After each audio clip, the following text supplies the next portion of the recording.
We should probably do some sort of introduction. So like, hi everybody, I'm Patricia. I'm Lee. And we're weird as fuck. Yeah, I suppose you probably should, I guess, huh? Yeah. Because someday we might be famous. Okay. So.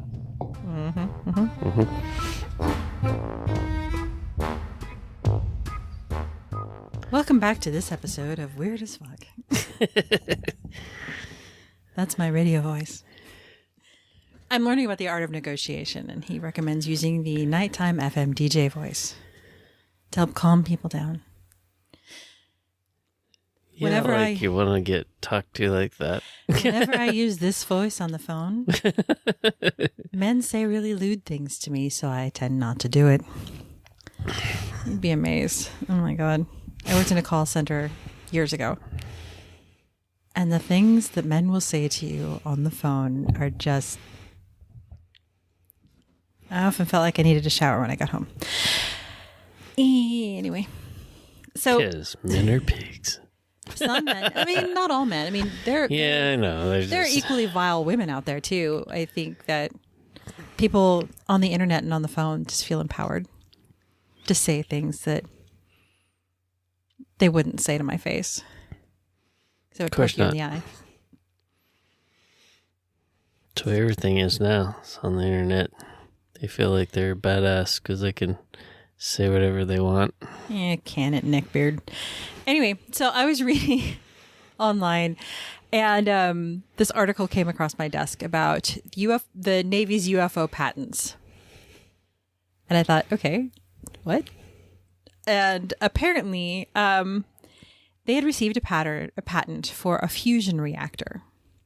And you know how it works. If you develop something that the Navy or the American government feels can be weaponized, they will take your shit. Oh, yeah. They take people's patents all the time. And so I thought maybe I should find out how many other patents like this have been appropriated by the American government. Of course, that information is really hard to find. They don't like to tell you things like this. Well, the oil companies, too, like that buddy of Dad's that made that carburetor that did 75 miles to the gallon, they paid him a shitload of money to take his patent. Yeah. And then never put it into production. And he's living the life because they paid him off. See, it pays to be smart. You will never get that kind of money from anything I create. I hope you know that, right? I would like to have a carburetor that would do 75 miles a gallon. We don't have any carbureted vehicles. Imagine if that was the case, though.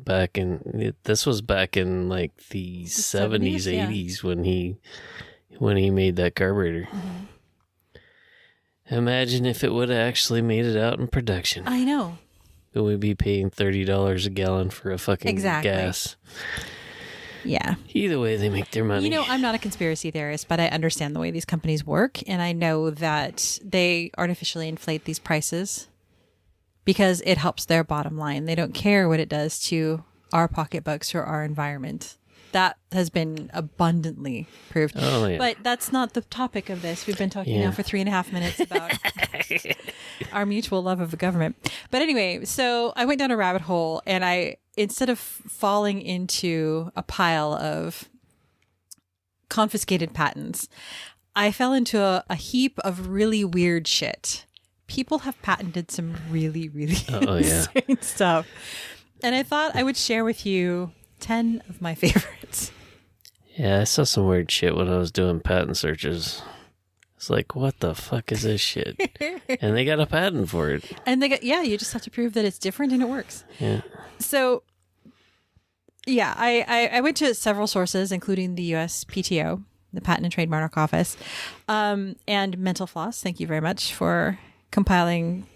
They came up with some of the same weird shit that I did. So, you know, I used their list to do a little bit more research. But these are 10 of my favorite things that have been patented since the 1980s that I thought you would be able to appreciate. So number 1 on my list is the human treat dispenser. So, with rats in a maze, when they've completed a task, they get a treat. Mm-hmm. This is a device that connects to your computer and monitors your optical, so basically where your eyes are going, and your productivity. And when you've completed a task, a little device on your desk dispenses a treat. Okay. And I think about the people I work with, whom I adore, but we are so easily distracted. It's a stressful environment, and we do get off task every now and again. But I'm thinking, if you can put that on my desk and it dispenses margaritas when I finish something, I would be so productive and so shit-faced by the end of the day that it wouldn't even be funny anymore. We get a lot of stuff done. It wouldn't necessarily be right, but we'd get it done.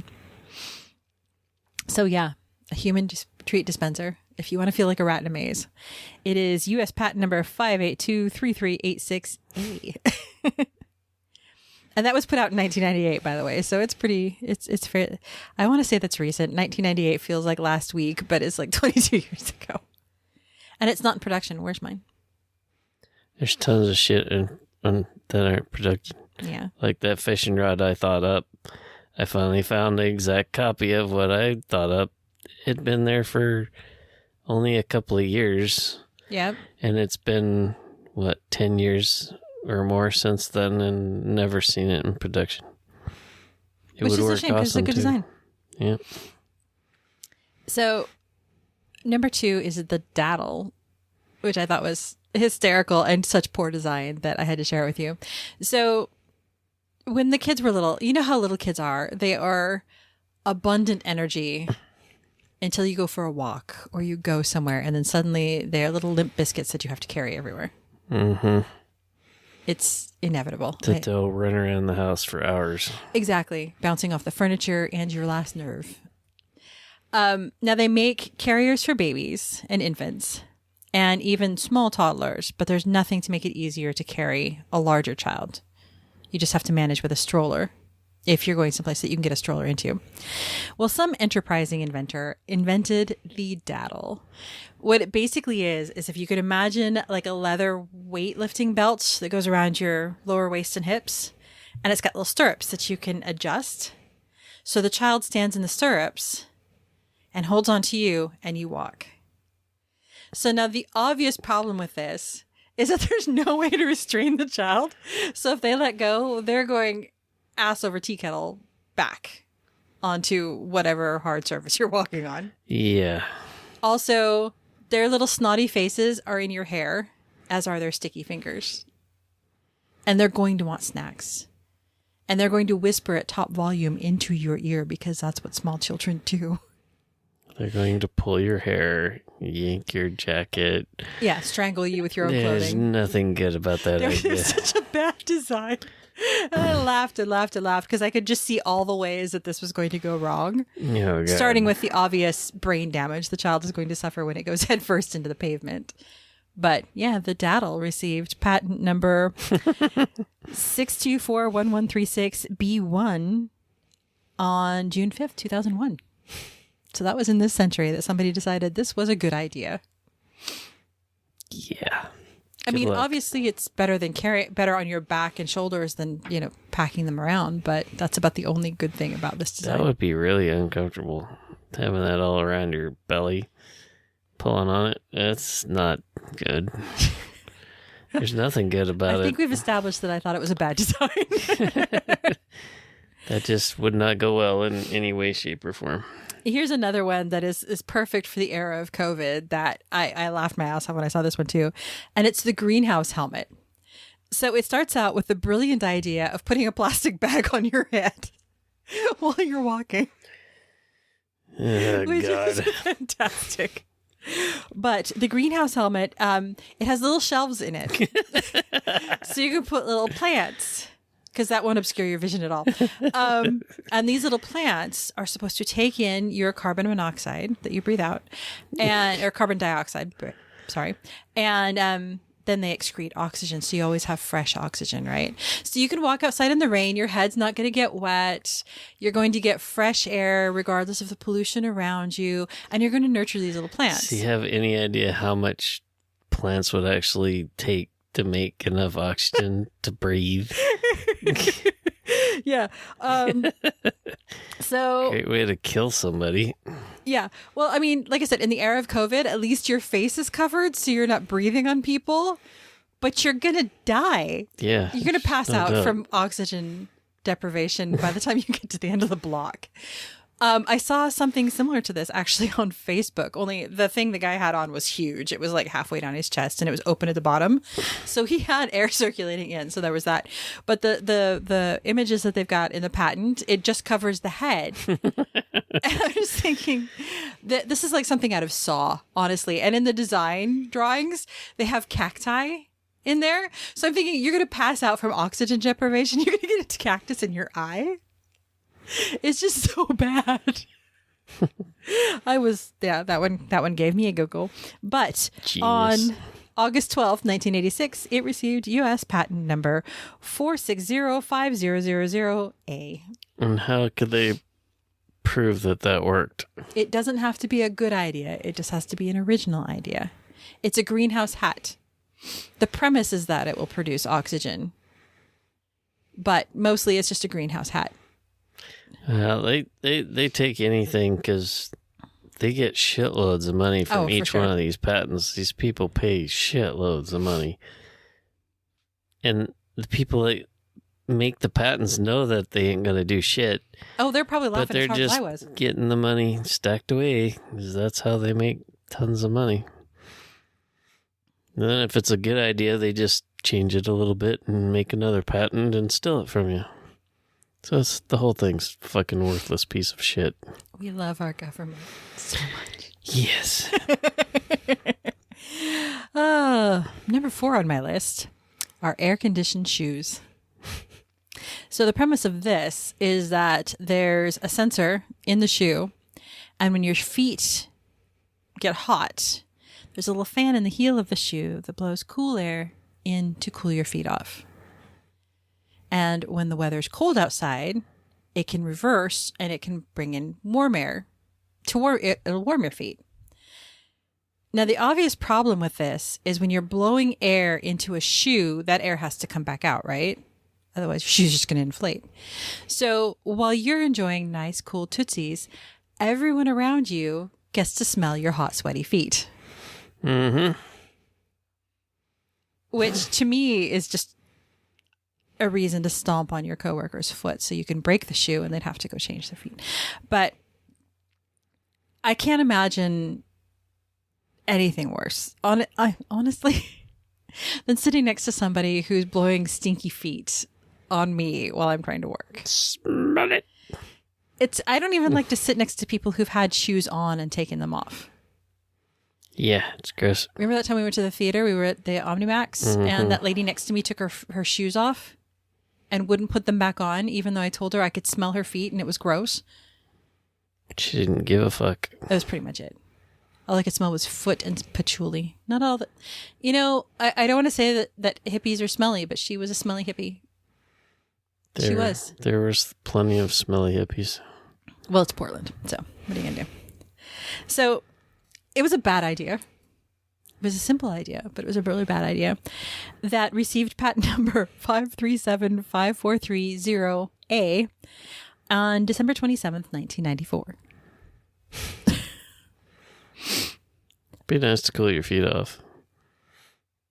Not in my face. Go outside. Take your shoes off. Let them air out. If your feet are sweaty, your socks are probably damp, right? I mean, so take your shoes off and let the gentle breeze cool your feet. What if you can't take your shoes off? Well, then don't bother me with it, because I don't want to be part of your stinky foot. It's gross. Be good for a truck driver. Who has to sit in his own stench? Mm-hmm. Okay. I'll give you that. Okay. If you're stuck in a cab of a truck all by yourself, then yeah. In nowhere else is this acceptable. So number 5 is one of my personal favorites. The Gerbil Vest. Yes. You heard me right. It's a vest covered in habitrails so that you can take your gerbil for a walk. Now, every single one of these has some really nasty design flaws, but to me, this was one of the worst because you have this little creature that's in a clear acrylic tube that's exposed to the sun, right? So it's getting hot in the tube. Plus, you have your body heat. So you have stinky gerbil, rotting food, and excrement as you're walking down the road. And it's all just stewing together. Delicious. But hey, the Gerbil Vest. And some genius thought that this was good enough to receive a patent on May 11th, 1999. Patent number 5901666A. Nice. I'm sure it smelled awesome at the end of the day. The picture for this one is really cute because it's like it looks like a kid wearing like a the Boy Scout vest that they had. Yeah. The little badges on it. And it's got this little habit trail that's like crisscrossing the front of it. And he's just got his little hands on his hips and he looks so proud of himself. And I'm thinking that gerbil's dead, man. It's so bad. I guess it depends on the time of year and all that. There is no time of year when it's appropriate to carry a gerbil in a tube on your chest. Well, there are people that are obsessed with pets, and I'm betting that's one of them. Your gerbil's not going to enjoy that, like at all. There is no world in which a gerbil is going to enjoy being stuck in a plastic tube. Well, at least it's not sticking up his butt or something. So. You've always got to go down that road, don't you? Why? Because people have done it. More than one. Yeah, but do we have to talk about it? Yes, of course. No, we don't. After the gerbil vest comes the doll urn. And it's exactly what it sounds like. It's an urn that looks like a doll. Because dolls aren't creepy enough, you have to put body parts in the doll so the little fucker can be haunted too. Well, maybe that person's really into dolls. I would never sleep again. That's literally the stuff that nightmares are made of. You've given it the ability to be possessed now. There are none of my relatives that would come back to haunt me and be happy about being in. I mean, even the drawing for this patent application, the doll looks possessed. It's like this cross-eyed demonic thing with the hair on the doll actually looks kind of like a brain. And it's pulled out of the doll's head, and the doll's kind of cross-eyed because you've just ripped her brain out. And it's the whole thing is just horrifying. But yeah. Yeah, patent drawings are not very well done usually. They could have gone, a little bit more effort. Well, there's a strict way they have to do it too. They didn't need to make the doll cross-eyed. No. They didn't. But the drawings have to be done a certain way, or they won't get a patent. There's a whole book on just how to fucking draw. I know. Patent drawings. It's bad. Insane. So now we're getting into the good ones. This one I thought you would enjoy. This is the Pest Death Ray. Cool. So this device, the doll urn, was given a patent in 2019. So it's pretty recent. I don't know why. Patent number 7627935. Yeah. Not sure why.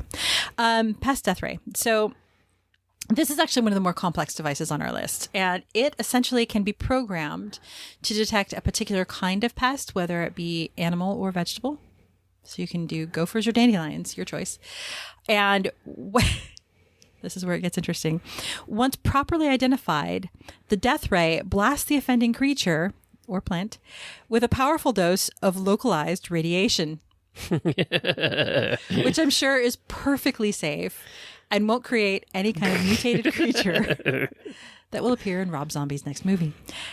So, yeah, you're shooting radioactive laser beams at things in your backyard. It's too bad it's not radioactive. That would be pretty fun to sit there and take that out and shoot dandelions and gophers and whatever else annoys you. Yeah, I'm sure PETA would be thrilled at you with a radioactive laser beam in the backyard. That won't go badly at all. Nope.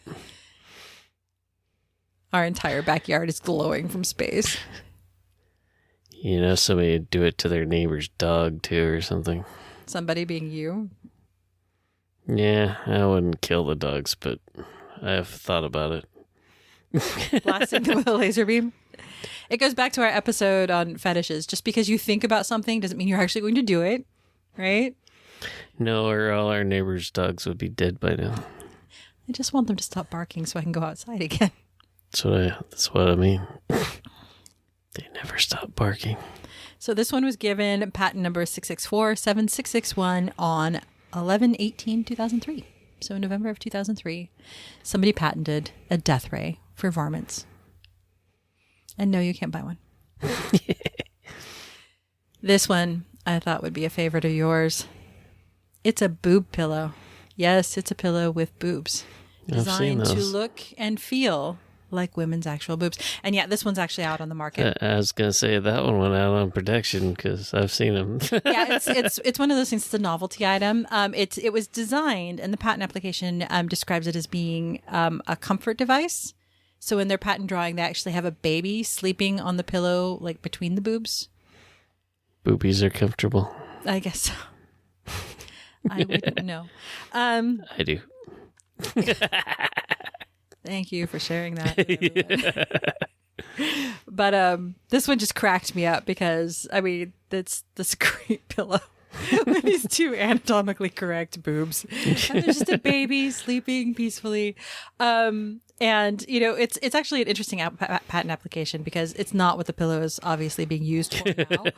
But nope. Their argument is that, you know, people find comfort in different ways, and a woman's breast is almost universally seen as an item of comfort because as children, it's our mothers that comfort us and care for us when we're ill or injured. And yeah, they patented this thing. I don't know how you get a patent for something so generic, but yeah, they received patent number 7386902 on 6/17/2008. And now they're a bachelor party gift. I'm surprised you didn't get one.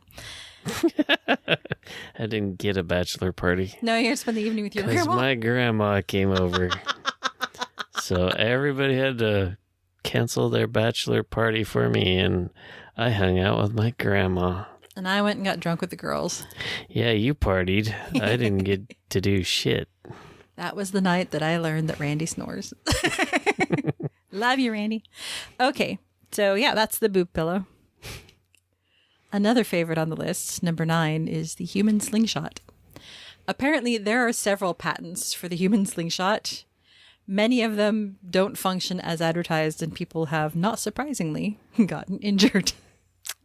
Yeah, I've seen people do that shit. This patent, number 6497623, published on Christmas Eve 2002, apparently improves upon the design, stabilizes it, and makes it possible to send your victim to a designated target. I think it's appropriate that it was right before New Year's Eve that they decided that this alcohol-fueled joyride would be now something you could purchase. And it is available for purchase. So if you've decided that you have one too many friends and you would like to send them flying into the stratosphere, the human slingshot, it might just be for you. There's those guys at home a bear. You know, and that's exactly that's exactly what I put in my in the blog post. I wrote, this version is supposed to provide more control so that when you ask Barry to hold my beer, there's a chance you'll be back for it. But just a chance because gravity. Okay. And then this is the oldest one on my list, but it was just too good not to include.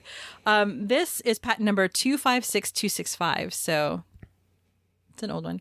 Patented on April 11th, 1882 for an alarm clock. And the way this alarm clock works is that you sleep in your bed as usual, and above your bed, there's a frame holding several blocks, right? And when your alarm hits the designated time, that whole fucking thing comes down on your head to wake you up. For those who can't wake up. I was reading that and I was looking at the clock thinking, our oldest child is still asleep, and this is the only way to wake him up. This was invented by a parent of a teenager, I promise you. But yeah, I mean, the patent drawings are horrific. It looks like an iron frame. It's huge. It's as big as the upper part of the bed and goes the full width of it. And it's got wooden blocks hanging from it. I mean, the thing, just looking at it, it looks like it probably weighs 50 or 60 pounds. And it's dropping on some poor soul's head as he's trying to sleep. You would never sleep in again. No. I would never put something like that in. Most sane people wouldn't. That's just nuts. There's some people that really sleep hard, though. And it takes a lot to wake them up. Yeah. We can't even roll over without waking up. Yeah, it takes nothing to wake me up. I've always been a light sleeper. Very seldom do I sleep through stuff. You sleep through a lot of shit. It's when you first go to sleep that you sleep through a lot of shit. Yeah, but... That wake me up and you're out cold. But that's just when I first fall asleep. Just when you like instantly fall asleep, but then you can't stay asleep. It really pisses you off, doesn't it? Sometimes when I lay there I always have to I never just go to sleep, hardly ever. So you're just instantly out, but then you wake up at 2 o'clock in the morning. Yeah, I don't sleep 3. much, but I get shit done. So there's that. Yeah. But anyway, I couldn't find all of the weapons and technology that the American government has stolen from the American people in the name of national security. You can't look at those. I did find some really weird shit. And there's so much more out there. There's some really weird stuff. Oh, there's some horrid shit out there. One of my favorites, actually, I thought was a really good invention, was this guy invented an outside toilet for dogs. So basically, it's like a hole in your yard that's connected to the sewer line and the water line. So your dog does his business and you scoop it in here and just flush it away. I thought it was kind of brilliant. It wouldn't get clogged up, though, because you get grass and all that other shit. Well, you'd have to be, mindful of how you're picking up the poo. Train your dog to actually poo into it or to poo on a designated place where it wouldn't have a bunch of stuff that you'd have to... You train your pet. Unlike our neighbors who don't even pick up the poo. Nope. It's awesome. I love my neighbors. I just don't love the way they manage their pets. That's all. They're slobs. Kind of. But then I look at our patio and I think, we're kind of slobs too. We work for a living so much, all the time. Anyway, those are my top 10 favorite weird patents. The doll urn is going to give me nightmares. Why? Because it was freaky. Haunted doll. There's lots of those too. Yeah. Anyway, that's it for this week's, folks. Like us. Join us. Follow us. Join us. Bye. Bye.